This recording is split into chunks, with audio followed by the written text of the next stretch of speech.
warqad waa bihi ku soo dhiibay maxbuusna ku dhac ugudba haye warha warqada abahay ku soo dhiibay wiilkaygiiyow sanadkan waxba ma abuuri doono sababtoo ah geedo badan ayaa ka soo baxay beertii adna iima dhawid si aad geedaha iga gurto waan ogahay haddaad ila joogto waad i caawin lahayd sug anna mid baan u qoray aad u geysigay هاتني قارسي هيه جوجا كم ورقتها ها أبها سجل إن أنجدها كجرب بيرتا سوته ومش أنكو قري لعكتي عن صاح ضي بوليس لعت بيرتا هذا قري تغسل تجا هيه تغسل وريا بيرتا هذا هلا بارو بنت كترة ترى بيرتا وافرني وحنا ما يلان maalinkii labaad عبدو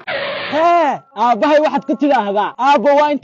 انت انكو قبل كرانيغو حبسيga ku jira